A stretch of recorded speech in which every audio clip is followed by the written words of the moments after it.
සදහවත් පින්වතුනි අද මම අදහස් කළා මාතෘකා කරගන්න බුදුරජාණන් වහන්සේ විසින් පැවිදි උතුමන්ටත් ගිහි බවතුන්ටත් දුකින් මිදීම සඳහා එකම මගයි අනුදැන වදාළේ. ඒ ආර්ය අෂ්ටාංගික මාර්ගය. අද මාතෘකා කරගත්තේ උතුම් නිවන් මඟ පිළිබඳව මේ පින්වතුන්ලට අවබෝධයක් ලබා දීමට. ඒ නිසා මම ධර්ම දේශනාව මාතෘකාවට එන්න කලින් මේ සිරිපාද සමය නිසා මේ මගට ශ්‍රීපාද වන්දනාව මොනතරම් සමීපද කියන එක පිළිබඳව කෙටි විස්තරයක් කරන්න අදහස් කළා. මොකද හුඟක් දෙනෙක් සිරිපාද යනවා. මේ සිරිපාද ගමන මං හිතන්නේ මීට අවුරුදු 7-800කට කලින් නිස්සංක මල්ල රජුරුවන්ගේ කාලෙදි තමයි බෞද්ධ ජනතාව ආරම්භ කළේ. මේ වන්දනා ගමන විදර්ශනා භාවනාමය වන්දනා ගමනක් හැටියටයි එදා බෞද්ධයෝ යොදාගත්තේ. ඒ නිසා මේ ගමන සංවිධානය කරනකොට මේ ගමන වන්දනා ගමන පිටත් වෙන්න ලෑස්ති වෙනකොට එදා ඉඳලා ආපහු ගෙවල් වලට එනකන් උපේක්ෂා සහගත පාරිභාෂික වාග්මාලාවක් උපයෝගී කරගත්තා. කවරදාවත් කවුරුත් කිව්වේ නැහැ අපි සිරිපාදේ යනවා. අපි සිරිපාදේ කරුණා කරනවා. ඒ කාලේ ලයිට් තිබුණේ නැහැ. විදුලිය බලය තිබුණේ නැහැ. පන්දන් අරගෙන යන්නේ. ලොකු පන්දන් ඔතාගෙන කොප්පරා ගෙඩි වලට පොල් තෙල් පුරවගෙන යන්නේ. දවස් 4-5ක් යනවා ගිහිල්ලා එන්න. හාල් පොල් පහේ ඔක්කොම අරන් යනවා. ඒක දාගෙන යන උරේට මොකද්ද කිව්වේ ඒ කාලේ? සැහැල්ලුව. නමුත් ඒක බරට බරයි කරට ගත්තාම. බොහොම උපේක්ෂා සහගතව ව්‍යවහාර කළේ සැහැල්ලුව කියලා. දැන් ඉස්සෙල්ලම සිරිපාදේ යනවා නම් හැඳින්වුවේ ඔහු කෝඩුකාරයෙක් හැටියට. වැස්සක් එනවා නම් භාවිතා කළේ කෝඩයක් එනවා. මහන්සි නම් ගිවන් හරිමු. උපේක්ෂා සහගත වාග්මාලාවක්. දැන් මේ පිරිස මේ ගමන පටන් අරන් ඉස්සෙල්ලා මේ යන්නේ කොහාටද ඒ කාලේ? සීතගංගුල ළඟට. මකර තොරණ තිබුණේ නැහැ පුරාණ කාලේ. 1953 දී ඒක හැදුවේ. එතකොට සීතගංගුල ළඟට ගිහිල්ලා අපි ගෙදරින් ඇඳගෙන ගිය ඇඳුම් පැළඳුම් ඔක්කොම ලෙහලා දාලා දෙහිහෙම අරයි යනවා. ඔළුවේ දෙහි ගාලා පිරිසිදු වෙනවා නාලා. පිරිසිදු වෙලා ඊට පස්සේ මොනවද ඇඳගන්නේ? පිරිවට. ඇඳගත්තට පස්සේ සීලයක පිහිටනවා නැඩේ ගුරා. දැන් සිල්වතුන් පිරිසක් හැටියට තුන් සරණේ ගායනා කරමින් ගමන ආරම්භ කරනවා. සෑහෙන කාලයක් යනවා දැන් ගෙත්තම් පානට යන්න. ගෙත්තම් පානට ගියාම අපි ගෙවල් වලින් ඒ කාලේ අරන් යනවා නූල් බෝලෙකුයි ඉඳි කට්ටකුයි. අද මන් දන්නේ ඒව තියනවද කියලා. ලොකු දිග වැටක් හදලා තියෙනවා නූල් බෝලේ දිග ඇරලා දාන්න. ඒ මොකටද නූල් බෝලේ දිග ඇරලා දාන්නේ? මොකටද? බුදුරජාණන් වහන්සේගෙන් දේවතාවෙක් ඇවිල්ලා අහනවලු අන්තෝ ජටා බහි ජටා ජටාය ජටිතෝ පජා තන්තං ගෝතම පුච්ඡාමි කෝ ඉමං විජටයේ ජටං. භාග්‍යවතුන් වහන්සේ සියලු සත්වයා අවුලෙන් අවුලට පත් වෙලා ගැට දාගෙන ලෙහා ගන්න බැරුව ඉන්නවා. මේ අවුල අපි ලෙහා ගන්නේ කොහොමද? දැන් බුදුරජාණන් වහන්සේ වදාරනවා සීලේ පතිට්ඨාය නරෝ සපඤ්ඤෝ චිත්තම් පඤ්ඤංච භාවයන් ආතාපි නිපකෝ බික්ඛු සෝ ඉමං විජිතයේ ජටං. සීල සමාධි ප්‍රඥා කියලා අනුපූර්ව ශික්ෂණ ප්‍රතිපදා මාර්ගයක් හදලා තියෙනවා මම. අන්නේ මාර්ගයේ ගමන් කළොත් මේ අවුල මේ ගැට ලෙහා ගන්න පුළුවන්. එතකොට නූල් බෝලේ දැන් දිගහැරලා දාන්නේ මොකක් නිසාද? මොකද්ද සංකේතවත් කරන්නේ අපි යන්නේ මොකටද? ඉතේ අවුල් ලෙහා ගන්න. ඉන්දි කට්ටුකුත් ගෙනියන නූල් බෝලේ. ඉන්දි කටුව ගහනවා කේල් කඳේ. මොකටද? කෙලස් මල සිඳලන්න අපි යන්නේ. බොහොම සංවරව. කරුණාවයි ඔය වදන් තමයි ඇහෙන්නේ. දැන් එහෙම යනවා අපි බොහොම වෙහෙස මහන්සියෙන් හැරමිටි පානට. ඒ කාලේ එතන තියෙනවා හැරමිටි විකුණන්න ලී ඔය බට කෝටු ලී තියෙනවා සතයයි. මුදල් වටිනවනේ බොහොම ඒ කාලේ. සතයක් දීලා හැරමිටි අරගෙන ඒකේ වාරුවෙන් අපි ඉදිරියට යනවා. දැන් හැරමිටිය ගත්තේ මොනවකටද? ඒකෙන් සංකේතවත් කරන්නේ අපි භාවනාමය ක්‍රියාමාර්ගයට අවතීර්ණ වුණා කියන එක. අපි ඒකේ වාරුවෙන් යනවා ඇහැලි කනුව ළඟට. ඇහැලි කනුව ළඟට ගිහිල්ලා හැරමිටිය අහකට දානවා. ඇයි? අපි දැන් සමාධියකට ඇවිල්ලා මහගිරි දඹේ පුළුන් රොදක් වගේ අපි උඩට නගින්නේ.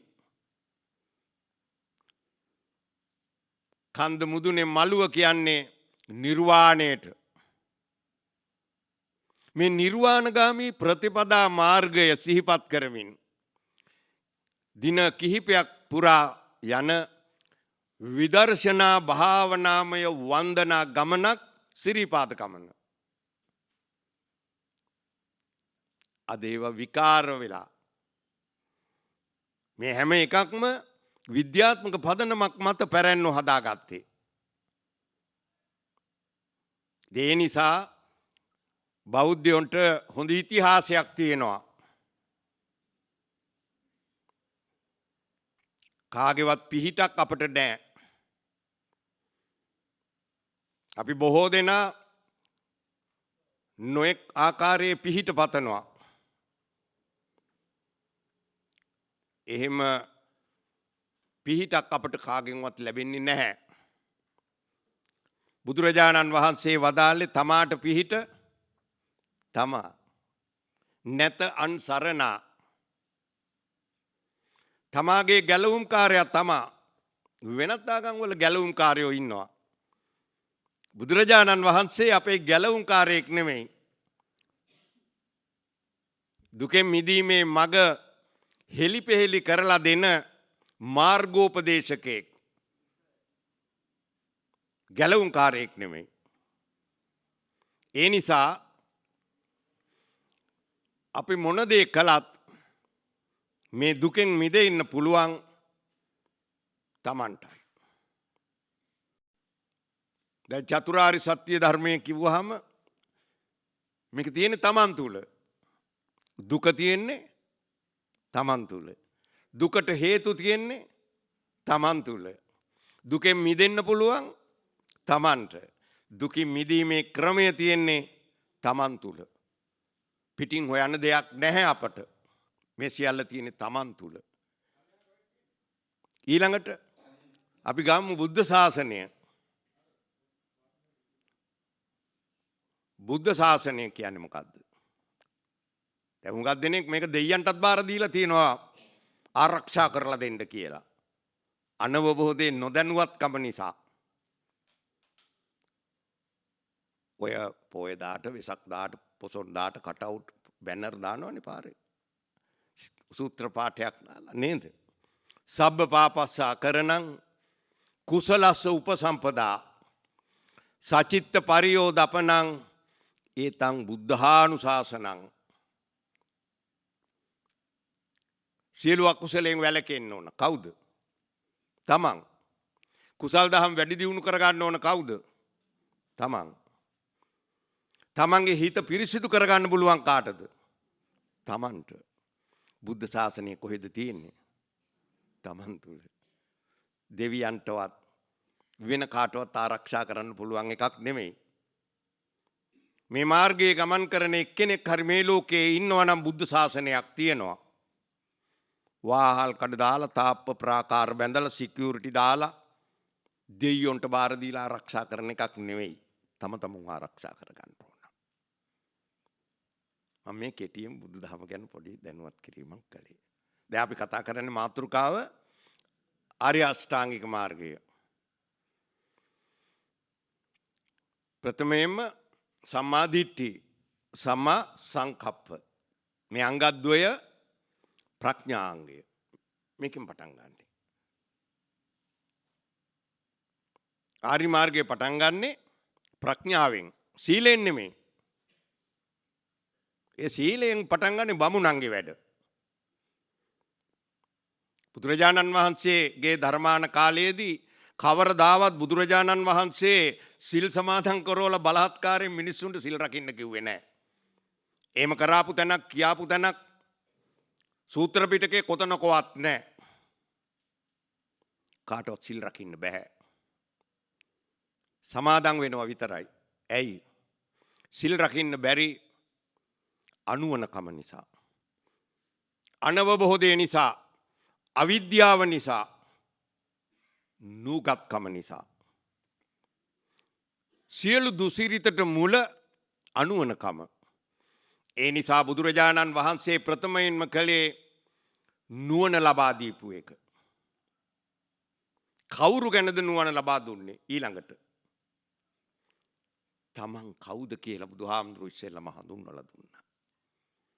හැම තැනේදීම බුදුහාමුදුරුවෝ වදාලේ ලෝකෙ ගැන හොයන්න එපා, අනුන් ගැන හොයන්න එපා. තමන් ගැන බලා ගන්න. එතකොට තමන් කියන්නේ කාටද? මොකකින්ද හැදිලා තියෙන්නේ? මේකනේ දැනගන්න ඕන. තමන් කියලා කෙනෙක් ඉන්නවද? සම්‍යක් දෘෂ්ටියෙන් ඒකයි අපිට අවබෝධ කරගන්න ඕන. සීලයට එන්න බෑ ඒ අවබෝධය නැතුව. සීලේ තියෙන බොහෝම එපිට. ඉස්සෙල්ලාම පර්යාප්තිය, දහම් වැටහීම තියෙන්න ඕන. ඊළඟටයි ප්‍රතිපත්තියට යන්නේ. තුන්වෙනි තැනටයි ප්‍රතිවේදය, භාවනාමය ක්‍රියාමාර්ගය තියෙන්නේ. මේක අනුක්‍රමයෙන් අනුපිළිවෙලින් යන්න ඕන ගමනක්. ඒ නිසා අපිට ඉස්සෙල්ලාම ඇති කරගන්න ඕන බෞද්ධයෝ හැටියට මේ උතුම් පෝය දවසේ 2017 ජනවාරි 1 වෙනි පෝය දවසේ අපි තමන් කවුද කියලා හඳුනගන්න එක පිළිබඳව නුවණ ලබා ගන්න ඕන. මේ ශරීරය හැදිලා තියෙන ආකාරය, මේ රූපස්කන්ධය ගැන බුදුහාමුදුරුවෝ අදාලා. පඨවි ආපෝ තේජෝ වායෝ ආකාශ විඥාන කියන මේ ධාතු කොටස් 6න් මිනිසා සැදුනේ ලද්දේ වෙයි කියන මේ සූත්‍රය තමයි රජගහ නුවරදී කුඹල් හලක මධ්‍යම යාමේ පුක්කුසාති පරිබ්‍රාජකයාට අනුදැන වදාළේ. ධාතු විභංග සූත්‍රයෙන්. රූප වේදනා සංඥා සංඛාර විඥාන කියන මේ ස්කන්ධ පංචකයේ පිළිබඳ යථාභූත අවබෝධයක් අපට ඇති කර ගන්න ඕන ප්‍රථමයෙන්ම. සත්වයා පුද්ගලයා පිළිබඳ යථාර්ථය අවබෝධ කරගන්න පංචස්කන්ධයේ ස්වභාවය අවබෝධ කර ගන්න ඕන. පංචස්කන්ධයේ සමස්ත යථාර්ථයම අවබෝධ කරගත්තේ නැති කෙනෙකුට සම්‍යක් සංකල්පයට එන්න බෑ. බුදුරජාණන් වහන්සේගේ ධර්මාන කාලේ අවුරුදු 45 දීම බුදුහාමුදුරුවෝ කයි වදාළේ. ඒ කාලේ තිබුණා තවත් ආගම් 62ක්. ආත්මයක් තියෙනවාය කියන ඒ සාස්වතවාදී ආගම් කණ්ඩායම් හිටියා 55ක්. මරණින් පස්සේ සියල්ල කෙලවර වෙනවා කියන සංකල්පයෙන් යුතු උච්ඡේදවාදී ආගම් කණ්ඩායම් හිටිය 7ක්. මිත්‍යා දෘෂ්ටි 62ක් බුදුන් වහන්සේ බැහැර කෙරුවේ ශ්‍රී ලංකාවේ බෞද්ධයන්ව 63 වෙනි දෘෂ්ටියකට ගේන්න නෙවෙයි. මම එහෙම කතා කරන්නේ අද මේ රටේ හුඟක් දෙනෙක් විශ්වාස කරගෙන තියෙනවා අපට ආත්මයක් තියෙනවායි කියලා. අවුරුදු 45ක් මුළුල්ලෙම බුදුරජාණන් වහන්සේ ගන්ඩියංගම් වලට වැඩම කරමින් අවධාරණයම වදාලේ මේ පංචස්කන්ධය තුල මම කොට ගත යුතු පුද්ගලයෙක් නැහැ. මේ ශරීරය තුල ආත්මයක් නැහැ. බලා අවිද්‍යාවේ ඉන්න නිසායි මේ තත්වයටපත් වෙලා ඉන්නේ. රූප වේදනා සංඥා සංඛාර විඥාන කියන මේ ස්කන්ධ පංචකය යන්ත්‍රයක් වගේ ක්‍රියාත්මක වෙනකොට මම කියන හැඟීම අප තුල ඇති වෙනවා. නමුත් ඔය මම කියන පුද්ගලයා මේ ශරීරය තුල කොතනද ඉන්නේ කියන එක බුදුරජාණන් වහන්සේ විමසුවා. උන්නුමලා ඔය කියන ආත්මය මේ ශරීරය තුල කොතනද තිබෙන්නේ?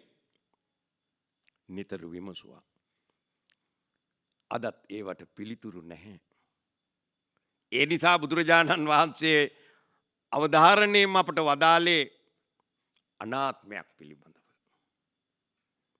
නමුත් අද මේ රටේ බෞද්ධය කියන මේ කෝටියකට වැඩි පිරිසක් ಭಾರತೀಯ ජෛන ආගම් සංකල්පයේ ආත්මවාදය තමයි පිළි අරන් ඉන්නේ. ආත්මයක් තියෙනවයි කියන එක. මේක ඉස්සෙල්ලාම දැනගන්න ඕන. සම්‍යක් දෘෂ්ටියට එන්න එක දැනගන්න ඕන. අනාත්මය කියන්නේ කරන්නෙක් නැතුව කරවන්නෙක් නැතුව සිදුවන ක්‍රියාදාමය. ධම්මපදයේ තියෙනවා. බොහොම ලස්සනට පැහැදිලි කරලා. සබ්බේ සංඛාරා අනිච්චා. සියලු සංස්කාර ධර්මයන් අනිත්‍යයි. සබ්බේ සංඛාරා දුක්ඛා. සියලු සංස්කාරයන් දුකයි. සබ්බේ ධම්මා අනාත්තා. එතකොට ධර්මය අනාත්මයි. අසංකතයි. අනාත්මයට එන්නේ නිර්වාණය. ධර්මය අනාත්මයි. ඒ නිසා අපි ආත්මවාදීන් නෙවෙයි. අපි තේරුම් ගන්න ඕන මේ ධාතු කොටස් 6කින් සමන්විත වෙච්ච ස්කන්ධයක් අපිට තියෙන්නේ රූපස්කන්ධය. මේකට ඇහැ කන දිව නැහැය කය මනස කියන හයක් ඇතුළත් වෙලා තියෙන නිසා බාහිර ලෝකයේ අපි අල්ලලා මේක ඇතුළට දාගන්නවා.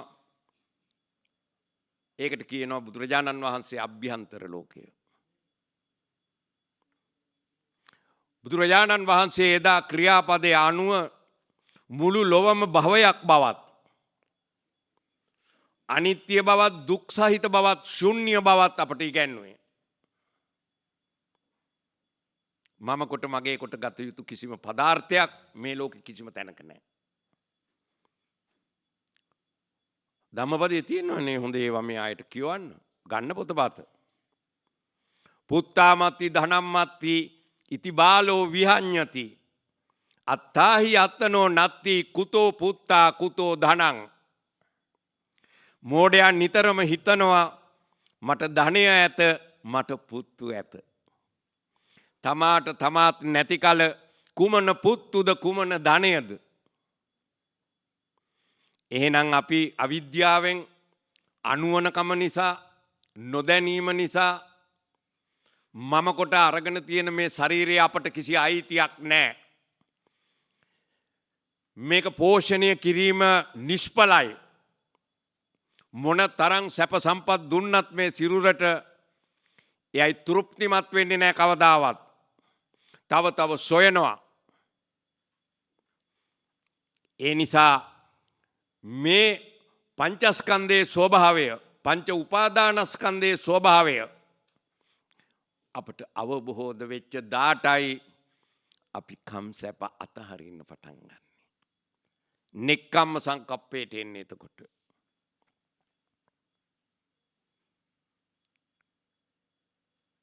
එතකොට අපි මොකද කරන්නේ?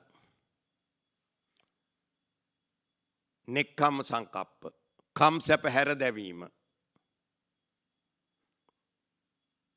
ඊළඟට ව්‍යාපාදයෙන් වැළකීම, හිංසාවෙන් වැළකීම. දැන් අපි සියලු කලහ විවාද දුක්ඛම් කටළු වලට මුල වෙලා තියෙන්නේ අද මොකක්ද? කවුද? මම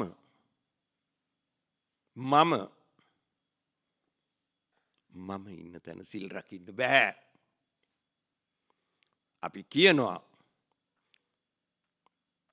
මම බිරිඳට ආදරෙයි, මම දරුවන්ට ආදරෙයි, මම රටට ආදරෙයි, මම ජනතාවට ආදරෙයි. එහෙම කියනවා නේද? මොන විකාර කතා දේවා. මම වැඩියෙන්ම ආදරේ කාටද? මට. මම කාගේද? මගේ. ඔය දෘෂ්ටිය කඩා ගන්න ඕන අපි. මේ සම්මා සංකප්පයට එන්න. නෙක්ඛම්ම සංකප්ප. කම් සැප හැර දාන්න. මේක මට අයිතියක් නැත්තම්, මේක පෝෂණය කරලා කවරදාකවත් අපට පිරිමහන්න බැරි නම්, දැන් බලන්න අපූර්ව දේවල් බුදුරජාණන් වහන්සේ වදාලා.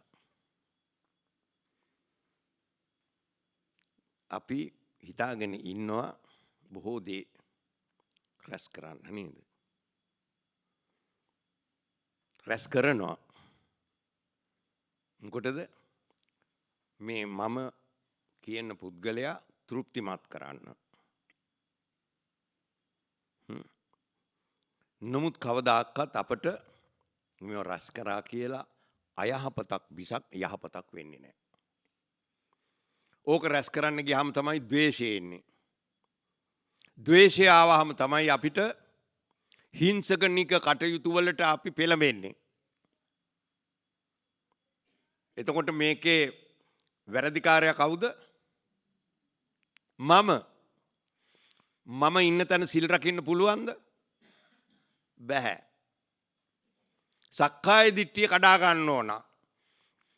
දිට්ඨි තුනක් තියෙනවා. මිත්‍යා දෘෂ්ටිය, සක්කාය දිට්ඨිය, සම්‍යක් දෘෂ්ටිය. දැන් අපි ඉන්නේ මොන දිට්ඨියද? මොන දිට්ඨියද? සක්කාය දිට්ඨිය. මම වෙමි කියන දිට්ඨියනේ අපි ඉන්නේ. අපි මිත්‍යා දෘෂ්ටියේ නැහැ. මිත්‍යා දෘෂ්ටියේ ඉන්නවනම් සිල් සමාදන් වෙන්න අරණ්‍ය සේනාසනයට එන්නේ නැහැ. අපි ඉන්නේ සක්කාය දිට්ඨිය. මේ බොහොම පහසු වැඩක්. අපිට මේ භවයේදී බණ අහලම සෝවාන් ඵලයටපත් වෙන්න පුළුවන්. සීල සමාදන් වෙලා පූජා තියලා නෙමෙයි. ධර්මාවබෝධය තුලින් හතර පායෙන් මිදෙන්න පුළුවන්. මොකද්ද කරගන්න ඕන? ඒ තරම් අමාරු වැඩක් නෙමෙයි. මොකද්ද? මේ සංයෝජන තුන යටපත් කරන්න ඕන. ඒක ප්‍රහීන වෙන්නේ අරහත් ඵලයටපත් වෙනකොට. මොනවද සංයෝජන තුන? සක්කාය දිට්ඨි. මම වෙමි කියන මේ සංකල්පය යටපත් කරගන්න ඕන. ඊළඟට විචිකිච්ඡාව. මොකද්ද විචිකිච්ඡාව? බුද්ධ ආදී අටතැන් පිළිබඳ, චතුරාර්ය සත්‍ය පිළිබඳ සැකයක් නැත්තම්, ප්‍රතීත්‍ය සමුත්පාදය පිළිබඳ සැකයක් නැත්තම්, අනාත්ම ධර්මතාවය පිළිබඳ සැකයක් නැත්තම් අපිට සක්කාය දිට්ඨියක් ඇති වෙන්න හේතුවක් නැහැ. 3. සීලබ්බත පරාමාස. මේ පින්වතුන්ලා මේක හොඳට හිතට ගන්න. බුදුහාමුදුරුව අවධාරණයම වදාලා තදනුකූල තාපස ව්‍රත හා ආධ්‍යාත්මික දියුණුවට තුඩු නොදෙන සියලු පුද පූජා කටයුතු සීලබ්බත පරාමාස හැටියට බුදුරජාණන් වහන්සේ නම් කෙරුවා. ඒ ඔක්කොම සත්වයා සසරට බැඳ තබන දස සංයෝජනවල තුන්වෙනි සංයෝජනය වූ සීලබ්බත පරාමාසවලට තමයි අපි කරන සියලු පුද පූජා කටයුතු අයිති වෙන්නේ.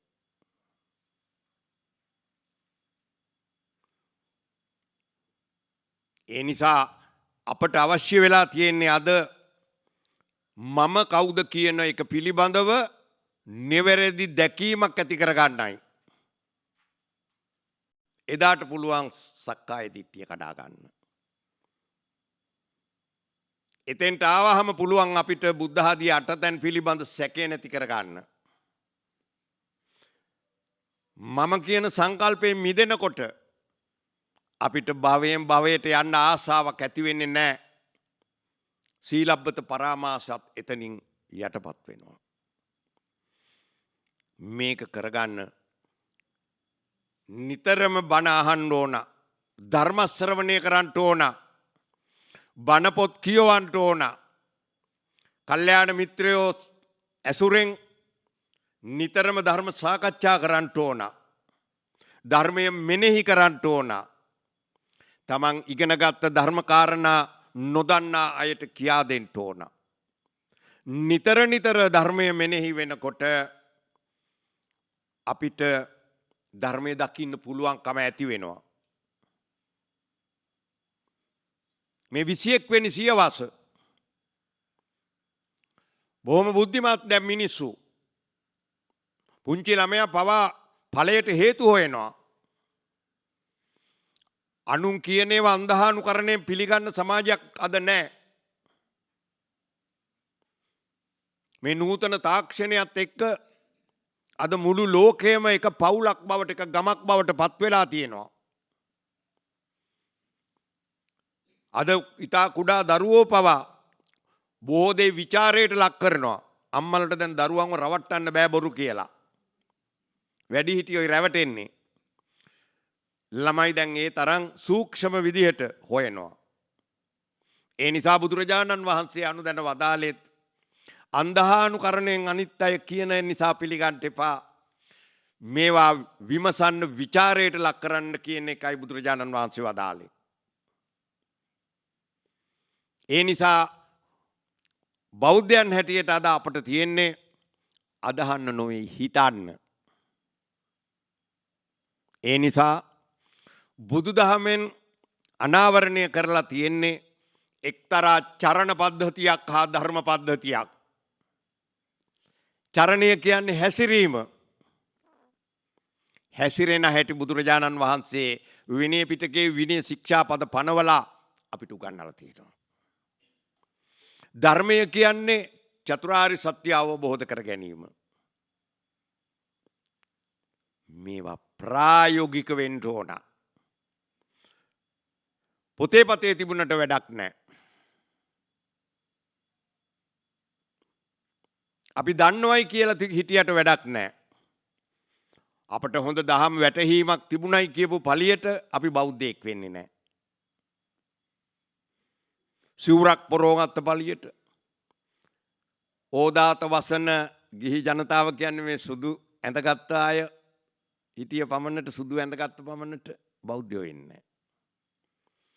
බෞද්ධයෝ වෙන්නේ ක්‍රියාවෙන්.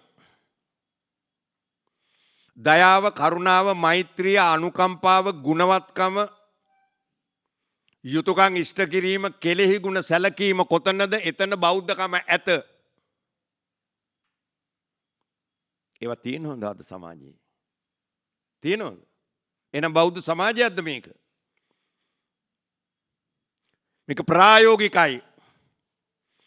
අප ඉගෙන ගන්න හැම දෙයක්ම බුදුදහම පිළිබඳව අපි ඉගෙන ගන්න හැම දෙයක්ම ධර්මයේ පිළිබඳව වටහා ගන්න හැම දෙයක්ම ප්‍රායෝගිකව අපි ජීවිතයට ඈඳා ගන්න උත්සාහ කරන්න ඕන. දැන් අපි තමන් කවුද කියලා දන්නවා. මේකට සැප දීලා වැඩක් නැහැ කියලා අවබෝධය එනකොට ව්‍යාපාදේ නැතුව යනවා. හිංසාව නැතුව යනවා. එතකොට මොකද වෙන්නේ? එයා ඉබේම සිල්වත්. අවබෝධයෙන් දැන් සිල්වත් වෙලා. එයයිගේ සීලේ කිසිම චලනයක් වෙන්න විදිහක් නැහැ. නිරන්තරයෙන්ම එයා සීලේ පිහිටලා ඉන්නේ. සීලේ පතිට්ඨාය නරෝ සපඤ්ඤෝ. මේ පද සමාදන් වෙනවට වඩා බොහොම වෙනස් මේ ආර්ය මාර්ගයේ ගමන. අපි මේ පටලෝකන වැරදි ගමනක් යන්නේ දැන්. මේ තමන් කල්පනා කරලා බලන්න. සූත්‍ර පිටකේ තියෙනවා. මේ තියෙනවා මේ මහා චත්තාරීසක සූත්‍ර පරයය තියෙනවා මේවා. ඊළඟට දැන් අපි සිල්වත් වුණාට පස්සේ මොකද කරන්නේ? ඔව්. ඊට පස්සේ අපි ව්‍යායාමය. මොකද්ද ව්‍යායාමය කියන්නේ?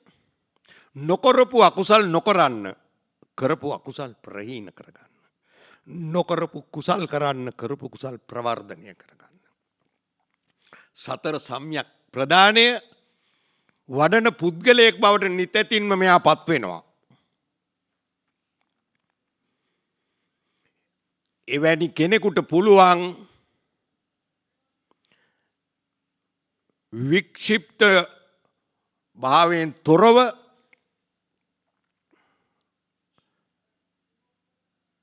සිහියෙන් අවදිකමෙන් කටයුතු කරන්න. සම්මා සති. එයා දැන් බොහොම හොඳ සිහියෙන් ඉන්න කෙනෙක් බවට පත් වෙනවා. මොකකින්ද මේ ආවේ අපි මෙතෙන්ට? මොකක් නිසාද දැන් මෙතෙන්ට ආවේ? දැන් මෙතෙන්ට එනකන් අපිට පූර්වාංගම උනේ මොකද්ද? ඔව්. සම්‍යක් දෘෂ්ටිය නේද? නිවැරදි දැකීම. නිවැරදි දැකීම ඇති වෙන්න ඕන කවුරු ගැනද? තමන් ගැන. බද්දවග්ගිය කුමාරයා ගිය ගමන දන්නවනේ? අහලා තියෙනවද? ඔව්. අද වගේ දත් විනෝද කාමීන් ඉඳලා තියෙනවා. ඇහුව බුදුරජාණන් වහන්සේගේ මුල ධානසෝයෙන් ඉන්නවා මේ තරුණ පිරිස රාජකුමාරයෝ. ඇවිල්ලා ඒගොල්ලන්ට මේ වැරදි වැඩක් කළා කාන්තාවක් පැනලා ගියා. රත්තරන් බඩු අරම රාජකුමාරයාගේ ඔක්කොම අරන් වෛශ්‍යාවන්. දැන් ගෑණි හොයනවා කැලේ පුරා. බුදුහාමුදුරු ධානයෙන් ඉන්නවා ධානසෝයෙන් ගහක් මුල. කින් අහනවා බෞද්ධ ගෞතමයන් වහන්සේ මේ ගෑණිය දුවනවා දැක්කද කොහටද? බුදුහාමුදුරුවෝ බැලුවා මේ තරුණයෝ 30 දෙනා දිහේ. බුදුහාමුදුරුවෝ හිත දැකලා උගන්වපු ගුරුවරයා නෙමෙයි. ශාස්ත්‍රවරයාණන් වහන්සේ කියලා මිනිස්සු මේ ආමන්ත්‍රණය කළේ ඒකනේ. විරුදාවලිය ලැබුවේ ඒකයි. හිත දැකලා උගන්වපු ගුරුවරයා. පිරිස දැක්කම බුදුරජාණන් වහන්සේ වැටුණා මේ අය ප්‍රඥයෝ. මට මේ අයට යමක් කරන්න පුළුවන්. ඇහැව්වා මේ අනුන් ගැන හොයන එකද වැඩි වටින්නේ තමන් ගැන දැනගන්න එකද කියලා.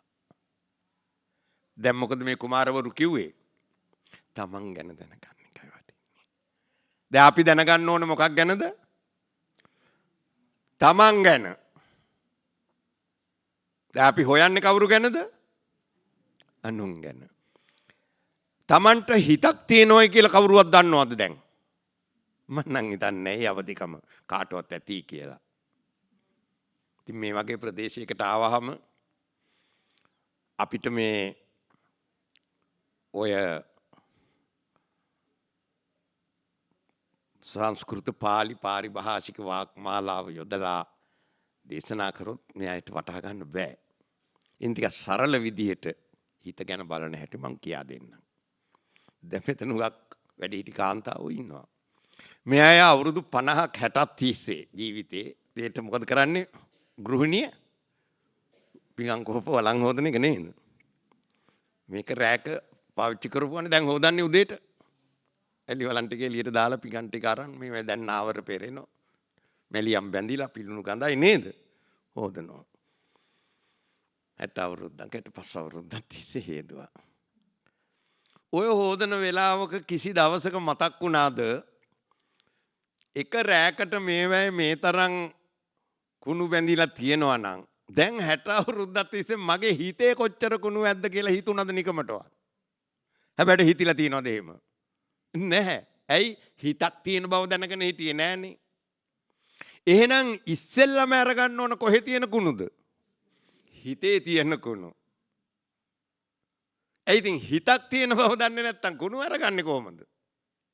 ඒ නිසා බෞද්ධයෝ විශේෂයෙන්ම හිත ඇතුළට එබිලා බවන්න ප්‍රවීණත්වයක් අවදිකමක් ඇති කරගන්න ඕන. දවසකට අඩු තරමින් විනාඩි 5ක්වත් තමන්ගේ හිත ඇතුළට එබිලා බලන්න. අඩු තරමින් නිදාගන්න ගිය වෙලාවටවත්. මේක ඇතුලේ කොච්චර තණ්හාව තියෙනවද? ලෝභකම තියෙනවද? ඊර්ෂ්‍යාව තියෙනවද? ගුණමකුකම තියෙනවද? අසත්පුරුෂකම තියෙනවද? ඔය ඔක්කොම ලෙඩ මොකෙද තියෙන්නේ? හිතේ. ඉතින් හිතක් තියෙන බව දන්නේ නැත්නම් කොහොමද Tamanට ලෙඩ තියෙන බව දැනගන්නේ? පළහිලව් ඒකයි දැන් බුදුරජාණන් වහන්සේ වදාලා. අපිව පාරට දැම්මෙත් ඒකයි. සුසුකං වත ජීවාම ආතුරේසෝ අනාතුරා. ආතුරේසෝ මනුස්සේසෝ විහරාම අනාතුරා. මේ සමාජයේ ආතුරයන්ගෙන් බහුල සමාජයක්. මේකේ ආතුරයෝ වැඩි, ලෙඩ්ඩු වැඩි. මොනවද තියෙන ලෙඩ? තණ්හාව, ලෝභකම, ඊර්ෂ්‍යාව, කුහකකම, අසත්පුරුෂකම, ගුණමක්කකම. මේ ඔක්කොටම වැඩි භයානකම ලෙඩේ තමයි ඔළුව ඉදිමීම. හුඟක් දෙනෙකුට ඒක තියෙනවා, ඒකට බේත් ඇත්තෙම නැහැ. ඉතින් ඒක නිසා බුදුරජාණන් වහන්සේ භික්ෂු සමාජයක් හැදුවේ. ආතුර වෙච්ච පිරිස අනාතුර කරන්න. දැන් අද බැලුවාම සමස්ත සමාජයම ආතුරයි නේද? ආතුරයන්ගෙන් බහුල සමාජයක්. ඕවයි ලෙඩ. ඕවට බුදුරජාණන් වහන්සේ හැරුණුකොට මේ ලෝකේ කිසිම වෛද්‍යවරයෙක් නැහැ ඔය රෝග සුවපත් කරන්න. කායික ලෙඩට ඉන්නවා වෛද්‍යවරු. බුදුරජාණන් වහන්සේ දැන් මම ආගෙන නායක හාමුදුරුව මෙතන පටන් ගන්නකොටම වදාලා මේ සත් හට වන බව. දැන් එතකොට බුදුරජාණන් වහන්සේ පහළ වුණේ මොකකටද? දුකට බෙහෙත් කරන මේ බුදු වෙද උතුමා නේද? මොකද දැන් බුදුහාමුදුරුව අපට දුකට දුන්නේ බෙහෙත් වට්ටෝරුව කියන්න බලන්න. අංග බෙහෙත් වර්ග 8ක් තියෙනවා මේකේ. මොනවද? මොනවද මේ බෙහෙත් වර්ග 8? දැන් මේ කතා කරගෙන ආවේ ඒක ගැනනේ. ආර්ය අෂ්ටාංගික මාර්ගය. සම්මා දිට්ඨියේ පටන් සම්මා සමාධිය දක්වා අංග 8කින් ප්‍රකට වූ මේ බෙහෙත් වට්ටෝරුව දුන්නා අපිට ලෙඩ සනීප කරගන්න නේද? දැන් අපි බෙහෙත් ගන්නවද? නෑ. දැන් මොකද කරන්නේ? මම මේ බොහොම තේරෙන විදිහටම කියන්නේ අපිට කායික ලෙඩක් හැදෙනවා. අපි යනවා දොස්තර මහත්තයා ළඟට බෙහෙත් ගන්න. එහෙමනේ. ගියාම රෝග නිදානේ බලලා බෙහෙත් නියම කරනවා. දැන් කතා බහ කරනකොට වෛද්‍යවරයා නිතරම බොහොම කාරුණිකයි, කරුණාවන්තව කතා කරනවා නේද? ඉතින් එයා පිරිසිදුවට පිළිවෙලකට ඇඳලා ඉන්නවා. ඒ හින්දා වෛද්‍යවරයා පිළිබඳව ලොකු පැහැදීමක් ලෙඩට ඇති වෙනවා. අහනවා මේ මහත්තයාගේ මේ ෆොටෝ එකක් එහෙම ගන්න තියෙනවද අපිට? ඔව් පුළුවන් දෙන්නම්. මේ මහත්තයා මේ පුටුවේම වාඩි වෙලාද පාඩම් කරුවේ? ඔව්. පුටුවේ ෆොටෝ එකක් ගන්න පුළුවන්ද? තියෙනවා දෙන්නම්. දැන් දොස්තර මහත්තයාගේ ෆොටෝ එකක් ගන්නවා, පුටුවේ ෆොටෝ එකක් අරගන්නවා, බේතුත් ගන්නවා, ගෙදර එනවා. ඇවිල්ලා බෙහෙත් ටික දානවා ලාච්චුවේ. ෆොටෝ එක ගහ ගන්නවා බිත්තියේ, පුටුවේ ෆොටෝ එකක් ගහ ගන්නවා. මොකද දැන් බුදුරජාණන් වහන්සේට බෝගහ පිහිට වුණානේ. වෙදාට පිහිට වුණා පුටුව. දැන් මොකද කරන්නේ? මේ දෙකට වඳිනවා බෙහෙත් ගන්නෙ නැහැ. ලෙඩේ සනීප වෙයිද? දැන් අපි කරන්නේ ඒකට වඩා වෙනස් වැඩක්ද? දැන් ආර්ය අෂ්ටාංගික මාර්ගය අමතක කරලා දුකෙන් මිදෙන්න අපට මේ බෙහෙත් වට්ටෝරුව දීපු බුදු වෙද උතුමගේ ප්‍රතිමාව හදාගෙන මේකට කැම තියලා මල් පූජා කරලා වන්දනා කරනවා. එහෙම නේද? ලෙඩේ සනීප කරගන්න පුළුවන්ද? කල්පනා කරලා බලන්න. ඒකයි සිය පිටව ගන්න ඕන. සතිය බලන්න හැම ගෙදරකම පුරාණ කාලේ තිබුණ ජාතක කතා පොත. තිබුණා. අද ජාතක කතා පොත වෙනුවට දරුවන්ට අරන් දෙන්නේ දෙමව්පියෝ ඊසොප්ලගේ අරාබි නිසොල්ලාස කතා. ඒකයි මනස විකෘත වෙලා අද වෙන පැත්තකට දරුවෝ යොමු වෙලා තියෙන්නේ. ජාතක කතා පොත ගෙදර ගෙනත් තියන්න ඕන දරුවන්ට කියවන්න. ජාතක කතා පොත කියවලා කාටවත් නිවන් දකින්න බෑ. නමුත් ජාතක කතා වලින් කරුණාව, දයාව, මෛත්‍රිය, අනුකම්පාව, ගුණවත්කම සිත් සතන් තුල පළපදියම් කරන්න පුළුවන්. ඒ කතා ඇසුරෙන් ඒව කියවනකොට බොහොම වටිනවා දරුවෝ හදා ගන්න. දරුවන්ට නැන විතරක් දීලා ප්‍රමාණවත් වෙන්නේ නැහැ. දැන් බුදුරජාණන් වහන්සේ වදාළ දේ ලෝයඩ සංග්‍රහයේ තියෙනවනේ නේද? ගුණ නැන බලෙන් යුතු පුතුමය ඊතාගරු. දැන් ගුණ දෙනවද ළමයින්ට? නැහැ. නැන බෑ.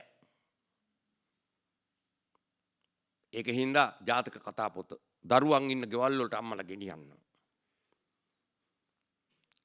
සතර සතිපට්ඨානය සතිපට්ඨාන සූත්‍රය ගෙදර තියෙන්න ඕන. දැන් ඔක්කොම ඉන්නේ 85 90ත් ඉන්නේ දැන් හැන්දෑ වෙනකොට රූපවාහිනී ප ဋ ාණේ. ඒකේ රූප බල බලා ඉන්නකොට එන්නේ නිතරම මොකද්ද? ලෝභයයි ද්වේෂයයි. ඕක බල බලා ඉන්නකොට පණ ගියොත් කෙලින්ම අපායකට ඇදගෙන වැටෙන්නේ. බොහොම භයානකයි මේ සංසාරේ. අද අපි දුක් විඳගෙන හරි කටයුතු කරගෙන යනවා මනුස්ස භවයක් ලබලා. එයින් පස්සේ තිරිසන් ලෝකයකට අපායකට වැටුනොත් කල්පාන්තරයකට ගොඩ එන්න බෑ. ඒ හින්දා සියලු දෙනා අවධාරණය කරන්න ඕන. යන තැන හොඳ තැනක් කරගන්න, ජීවත් වෙලා ඉන්න කාලෙදි කටයුතු කරගන්න. ඒ නිසා මේ උතුම් මග කවුරුත් අවබෝධ කරගන්න ඕන. තමන්ගේ ජීවිතයට මේක ඈඳා ගන්න ඕන. දවසකට විනාඩි 5ක්වත් හිත ඇතුළට එබිලා බලන්න පුරුදු වෙන්න ඕන. ප්‍රවීණත්වයක් ඇති කර ගන්න ඕන. මගේ හිතේ වැඩියෙන් තියෙන ලෝභකමද, තණ්හාවද, කුහකකමද, ඊර්ෂ්‍යාවද? මං කරගත්තේ අද දවසේ වැඩියම කුසල්ද අකුසල්ද? කාගෙන්ද අහගන්න ඕන? තමන්ගෙන්. එහෙම බලන්න පුරුද්දක් ඇති කරගෙන තියනවාද? නැහැ. නිදාගන්න යන්නේ දැවි දැවි. මම දන්නවා. ගෙදර ප්‍රශ්න, ගමේ ප්‍රශ්න නේද? ඔක්කොම තුරුල් කරන් තමයි නිදාගන්න යන්නේ. රාජකුමාරයෙක් චාරිකාවේ යනකොට බුදුරජාණන් වහන්සේ ඇටේරියා උයනක රාත්‍රිය සැතපීලා ඉඳලා අවදි වෙලා කුමාරයා ආවලු ළඟට. බුදුරජාණන් වහන්සේ ඇවිල්ලා භාග්‍යවතුන් වහන්සේ මේ හේමන්තයේ බොහොම සීතලයි, අයිස් කැට වැටෙනවා. ඇටේරියා කොළ ඇතිරිය බොහොම තුනී. ඊ රාත්‍රිය බොහොම දුකසේ වෙන්නේ නැති සයනය කරන්නේ නැති. කුමාරයා ඔබ සැපසේ සයනය කරනවා කියන්නේ කොහොමද? භාග්‍යවතුන් වහන්සේ අපේ මාලිගාවල් වල කුටි බොහොම ගහන බිත්ති වලින් වටල කරලා තියෙනවා. ඒවැ පළස් සතුරලා තියෙනවා. විල්ලුද පළස් බිමටත්. ඇඳ ඇතිරිලි ඝනව තියෙනවා. ඉහට පාමුලට සුවඳ තෙලින් පහන් දල්වල තියෙනවා. කුමාරිකාවන් 4-5 දෙනෙක් අපට නිින්ද යනකම් කය පිරිමදිනවා. සුවසේ නිදා ගන්නවයි කියන්නේ අපි එහෙමයි. කුමාරයාණනි, ඒ කුමාරිකාවන් 4-5 දෙනෙක් කය පිරිමදිද්දී ඔබ නිදාගන්නේ රාග ගින්නෙන් දැවි දැවි නේද? ඒක නම් එහෙම තමයි භාග්‍යවතුන් වහන්සේ. එහෙනම් කුමාරයාණනි, මේ ලෝකයේ සුවසේ නිදා ගන්න එකම එක්කෙනා මම පමණයි. ඇයි? බුදුරජාණන් වහන්සේගේ හිතේ මුකුත් නැන්නේ නේද? දැන් එහෙනම් අපි බෞද්ධයෝ හැටියට මොකද්ද කරගන්න වීරිය කරන්න ඕන? හිතේ තියෙන ඒවා ඔක්කොම අස් කරගන්න. බුදුහාමුදුරුවෝ අපට ඉගැන්නුවේ හිත ගැන බලන්න. මේ ලෝකේ පහළ වෙච්ච පළවෙනි මනෝවෛද්‍යවරයා. මේ ටික අද හොඳට දැනගන්න. ඒ හින්දා භාවනාමය ක්‍රියාමාර්ගයට එන්න සම්මා දිට්ඨිය පටන් සම්මා සතිය දක්වා මම මේ බොහොම සැකෙවින් කෙටියෙන්, මොකද මේ පැයෙන් මේක ඉවර කරන්න ඕනේ හින්දා. නැත්තම් සම්මිය දෘෂ්ටිය ගැන කතා කර හැකි අද එළි වෙනකන්. සංකප්පය ගැන පුළුවන් හුඟක් වෙලා කතා කරන්න. මේ පංචස්කන්ධය පිළිබඳව උගන්වන්න අවුරුද්දක් විතර යනවා. ඒ තරම් ගැඹුරුයි මේ ධර්මය. ඉතින් ඒක නිසා මේ අපි වෙලාවේ හැටියට බොහොම සැකෙවින් තේරුම් කළේ. භාවනා කරන්න පුරුදු වෙන දවසකට විනාඩි 10ක් 15ක්වත් රාත්‍රියට ආනාපාන සතිය පුරුදු කරගන්න ඒවා බෞද්ධයෝ හැටියට. හිත සංසුන් කරගන්න, නිවා ගන්න පුරුදු කරගන්න. බෞද්ධයෝ කියන්නේ හිත නිවාගත් අයටයි. බෞද්ධකම තියෙන්නේ ඒකේ සංකේතය තමයි නිවුණුකම. ඒව ඇති කරගන්න වීරිය කරන්න. ඒ නිසා හොඳට කල්පනා කරන්න. බුදුරජාණන් වහන්සේ වදාලා අනම්බිතෝ තතෝ ආග, මං අහවල් දවසේ අහවල් වෙලාවට එනවයි කියලා ආවෙත් නැහැ. අනනුඤ්ඤාතෝ ඊතෝ ගතෝ, සියලු රොයිටර් වාර්තාවලට අනුව මං අහවල් දවසේ අහවල් වෙලාවට යනවයි කියලා යන්නෙත් නැහැ. යතාගතෝ තථාගතෝ, මං ආවා මං ගියා. කා තත්ත පරිදේවනං, ජීවත් වෙලා ඉන්න මේ කෙටි කාලය තුල කුමන වැළපීමක්ද? තේරුණායි? එනකොට ගෙනාපු දෙයක්වත් නැහැ, යනකොට ගෙනියන දෙයක්වත් නැහැ. ආවෙත් හිස් අතින්, යන්නෙත් හිස් අතින්. ඒ උනාට මොන තරම් දේවල් ගෙනියන්න රැස් කරලා තියෙනවද බාහිර වශයෙන්, ඒවා අභ්‍යන්තරයේ කොච්චර කපඩා කරගෙන තියෙනවද? මං කිව්වේ ඒකයි ජීවිතේට ඈඳා ගන්න ඕන. බුදුදහම ජීවිතේට ඈඳා ගන්න ඕන. ওই ටික තේරුම් ගත්තාම මේ අලුත් අවුරුද්දේ පළවෙනි පොය දවසේ රාත්‍රියේ හොඳටම ප්‍රමාණවත්. ඒක නිසා අපි කවුරුත් දිග ගමනක් ඇවිත් තියෙනවා. කොහෙන් පටන් ගත්තද කොහෙන් කෙලවර වෙනවද කියලා මේක හොයන්න බෑ. සසර පටන් ගත්ත තැන හොයන්න බෑ කාටවත්, බුදු කෙනෙකුටවත් බෑ හොයන්න. අපි දන්නවා මේක මෙතනින් ඉවර වෙන්නේ නැති බව. එවනම් දැන් අපිට බෞද්ධයෝ හැටියට අවශ්‍ය වෙලා තියෙන්නේ, දැන් අපිට අපිව ගලව ගන්න කෙනෙක් නැහැනේ නේද? වෙන වෙන ආගම් වල නම් එක එක අය තමන්ගේ ඒ ශ්‍රාවකයන්ගේ කොන්තරත් බාර අරන් තියෙන. බුදුහාමුදුරුවෝ කාවගේවත් කොන්තරත් බාර අරන් නැහැ. තමන්ට බාර දීලා ඔක්කොම. තමන්ගේ නායකයා තමන්. තමන් කරන කියන කටයුතු වල නිගමන වලට එළඹීමේ තීරණය ගැනීමේ අයිතිය බාර දුන්න තමන්ට. ඒ හින්දා සත්තු මැරුවාම පින්ද පවුද කියලා ඒක තමන් දැනගන්න ඕන. බුදුහාමුදුරුවෝ තහනම් නීති දැම්මේ නැහැ. බුදුහාමුදුරුවෝ වගකීම් තමන්ට බාර දුන්නා. එහෙනම් නිගමනයකට එනකොට තීරණයක් ගැනීමේ අයිතිය කා සතුද? තමන් සතුයි. මේක හොඳද නරකද කියලා දෙවරක් හිතන්න. තමන්ගේ නායකයා තමන්. තමන් කරන කුසල අකුසල කර්මවල විපාක විඳවන්න ඕන කවුද? තමන්. තමන්ට ලොකු වගකීමක් බාර දීලා තියෙනවා බුදුරජාණන් වහන්සේ. ඒකෙන් ගැලවෙන්න ලේසියෙන් බෑ. ඒ හින්දා මේ මාර්ගයට ප්‍රවිෂ්ඨ වෙන්න, සසරෙන් මිදෙන්න, දුකෙන් මිදෙන්න, මේ භවයේදීත් අපි හිත නිවාගත්ත කෙනෙක් හැටියට ජීවත් වෙන්න අධිෂ්ඨානය කරගන්නාද? මේට එහා කතා කරන්න වෙලාවක් නැහැ. ඒ නිසා මේ සියලු දෙනාටම මේ ලැබුවා වූ අලුත් අවුරුද්දේ මේ බුදුරජාණන් වහන්සේ අනුදැන වදාළ මේ අංග 8කින් ප්‍රකට වූ මේ උතුම් මාර්ගයේ ගමන් කරලා මෙලොව ජීවිතයත් සැනසිලිදායක කරගෙන පරලොව ජීවිතයත් යහපත් කරගන්න සියලු දෙනාටම ශක්තිය ධෛර්යය ලැබේවා කියලා ප්‍රාර්ථනා කරනවා.